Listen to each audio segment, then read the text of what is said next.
It's fairly well known that Seattle's Magnuson Park was once the site of a naval air station.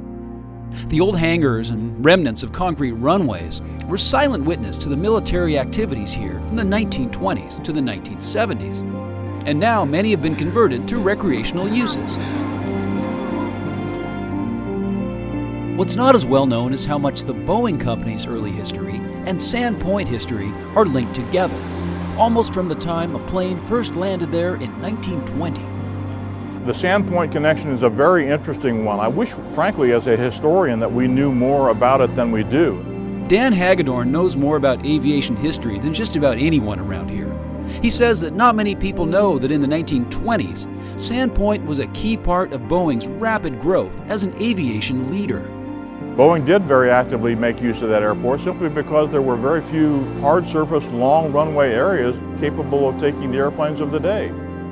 Boeing historian Mike Lombardi says that, believe it or not, Sandpoint was where Boeing actually assembled some of its earliest aircraft. This was the site where Boeing delivered all of its first airplanes early on. So a lot of the early fighter planes that Boeing built for the Army and the Navy flew from Sandpoint. And then one of the great moments for Boeing history is that the very first commercial airplanes, the production airplanes that Boeing built, the Model 40s, mail planes, the assemblies were sent by truck from the Boeing plant on the Duwamish Plant 1, were sent by truck to Sandpoint, where the planes were actually assembled, right there out in the field. The Boeing mechanics who put together the company's own planes at Sandpoint also played a critical role in the famous, but mostly forgotten, around-the-world flight that began on the shores of Lake Washington almost 100 years ago. One of the great events in aviation history began there at Sandpoint. In 1924, the United States Army had this goal to be the first to fly around the world. And Douglas Aircraft built the airplanes, the Douglas World Cruisers, to do that flight. And those planes were flown up to Sandpoint, and Boeing modified the airplanes, put floats on them so they could fly off of Lake Washington and then continue their route to across the Pacific with floats.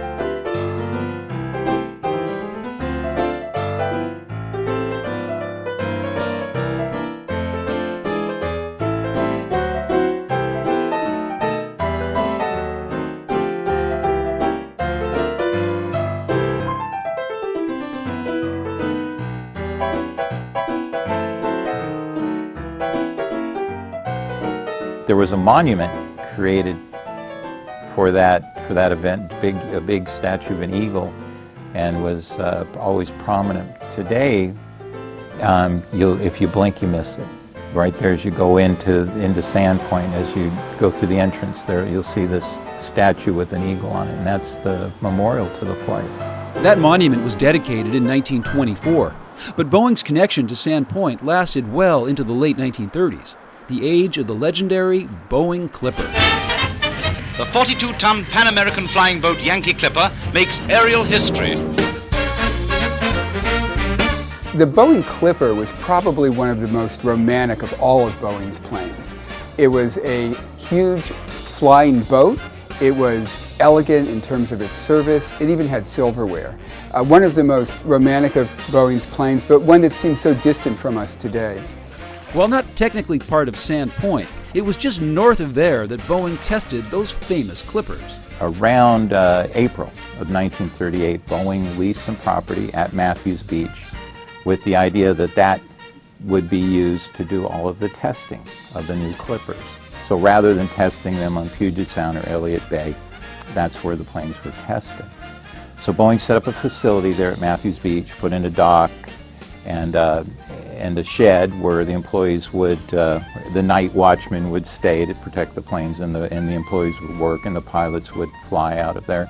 So it's a little known piece of history, but for about almost a year there, the Clippers were flying pretty regular flights almost every day, doing some taxi tests or doing flight tests from Matthews Beach.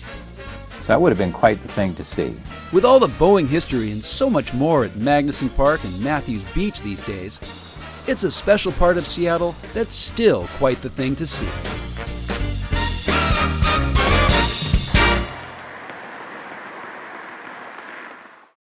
Watch CityStream Thursday nights at 7 on the Seattle Channel, or get video on demand and podcasts anytime at seattlechannel.org.